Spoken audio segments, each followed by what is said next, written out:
kulan wacan daawadayaal ku soo dhawaada warka toddobaadka ee kalfadhi xildhibaanada labada aqal ee baarlamaanka federaalka ee Soomaaliya ayaa toddobaadkan hal sano jirsaday 14 Abriil 2022 ayay ahayd markii la dhaariyay xildhibaanada baarlamaanka 11aad tan iyo markii uu shaqada bilaabay wuxuu baarlamaanka meel mariyay ilaa 12 hindis sharciyeed iyo miisaaniyadda dawladda ee sanadka 2023 oo ay u gudbisay xukuumadda Soomaaliya sharciyadaas intooda badan waxaa saxiixay madaxweynaha jamhuuriyadda federaalka Soomaaliya Xasan Sheekh Maxamuud taas oo ka dhigan inay diyaar u yihiin in la dhaqan geliyo sharciyada uu ansixiyay baarlamaanka waxaa ku jira sharciga cunaqabataynta maaliyadeed ee cayiman sharciga hay'adda sirdoonka iyo nabad sugidda qaranka sharciga hay'adda socdaalka iyo jinsiyadaha sharciga nidaamka maaliyadeed ee kheyraadka dhulka hoostiisa sharciga aqoonsiga iyo diiwaangelinta dadweynaha sharciga dhoorista maalgashadayaasha iyo maalgashiga sharciga socdaalka iyo sharciga la dagaalanka argagixisada waxaa xusid mudan in aqalka sare uusan weli ansixin sharciga ilaalinta maareynta deegaanka haddaba maxay ka dhigan tahay in muddo sanada uu baarlamaanka ku ansixiyo 12 sharci mase la dhihi karaa sharciyada qaar waa lagu degdegay waxaa arrimahaasi falanqaynaya abuukaate cabdiraxmaan daahir sulub haddii aan marka dhanka aan ka fiiriyo shuruucdan caqabadaha ama culayska ka jira ama in lagu degdegayo ama inaan lagu degdegin muddo hal sana in 12 hindis sharciyeed lagu fuliyo oo lagu soo saaro lagu ansixiyo arrintaas waxay keentay dadka qaar ay leeyihiin culays iyo degdeg in meeshaas ka muuqdo oo weliba dood xooggan aan la gelin marka salaado saamka qof walba uu dareemo karo sharciyo qaana dhammaan hindis sharciyeedyada la ansixiyay dood xooggan ma gelin marka waxaa kaloo jira ayadana hindis sharciyada qaar waxaad moodaa marka akhrisan tusaale ahaan dhismaha hay'adda socdaal iyo jinsiyadda markaad fiirisid waxaa kaloo ku lamaan hindis sharciyadka socdaal يعني إن شروعنا سامو باهناهي إن كلا لا فيشو دود حوجين لجينيو بعد شرعية أنت الإسكوك أنت يعني شرعية تقارنه لقد ضوء قام كاسين موسى من أبو الإسلام هي xildhibaanada oo ku maqan fasaxooda dastuuriga ah ayaa lagu wadaa inay dib shaqada ugu soo noqdaan dhamaadka bisha May ee soo socota dhinaca kale xildhibaanada qaar waxay dib ugu noqdeen deegaanada laga soo doortay oo dhawaan laga saaray al-shabaab xildhibaanadaas waxaa ka mid ah xildhibaan Cabdirasaaq Aadan Warsame Xuseen Yaasiin Cabdullaahi Maxamuud Farey iyo senator Zamzam Daahir Maxamuud waxay toddobaadkan kormeereen degmada Galcad iyo deegaanada hoostaga ee gobolka Galgaduud oo dhawaan ay la wareegeen ciidanka dawladda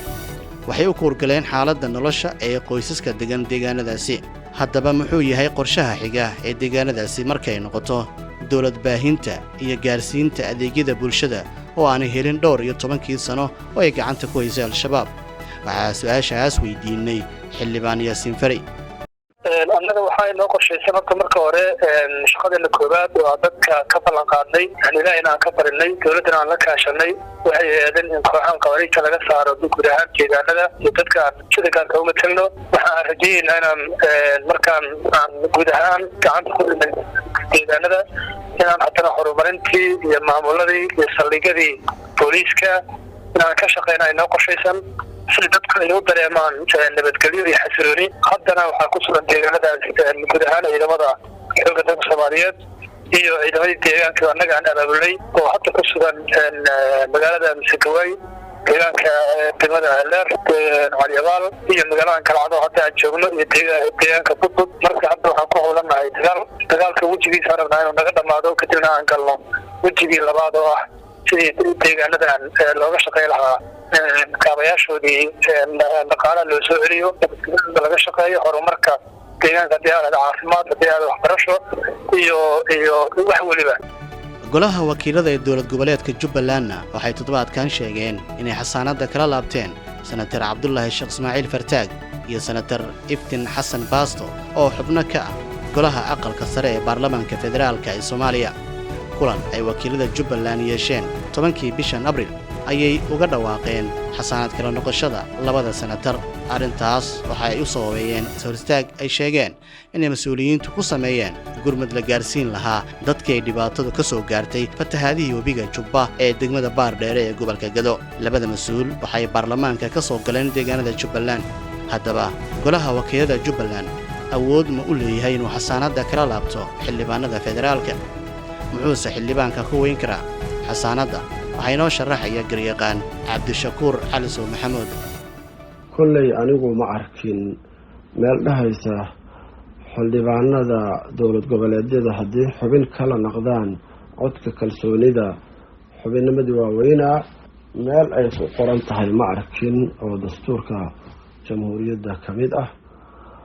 qodobka 59aad ee caddeynaya xubinnimada baarlamaan waxa lagu weynayana kuma jirto baarlamaan dowlad goboleed haddii xubin aqalka sare ay kala noqdaan kalsoonida ka mid ma ahan macnaha waxyaabaha lagu weynayo xubinnimada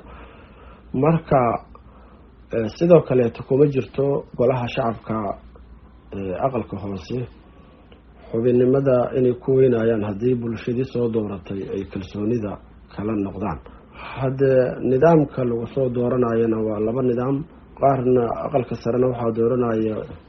xildhibaanadaas oo dowlad goboleedka aqalka hoosena waxaa dooranaya bulshada oo 101 ka kooban marka horena 51 ahayd wixii oo dhanba kuma qoraa qodobkan 59aad ee dastuurka jamhuuriyadda ee caddeynaya xubinnimada wax lagu weyn karo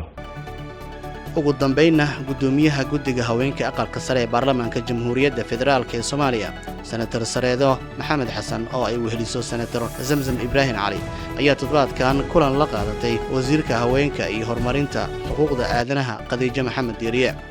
kulankan ayaa si gaar ah diiradda loogu saaray isku xirka iyo wada shaqayn dhexmarta guddiga haweenka aqalka sare wasaaradda haweenka iyo guddiyada haweenka baarlamaanka dowladaha xubnaha ka ah dowladda federaalka iyo dhammaan ururada haweenka Soomaaliyeed ee sidii ay wadajir uga shaqayn lahaayeen horumarinta haweenka Soomaaliyeed si ay kaalin wanaagsan uga qaataan hanaanka dowlad wanaagga dalka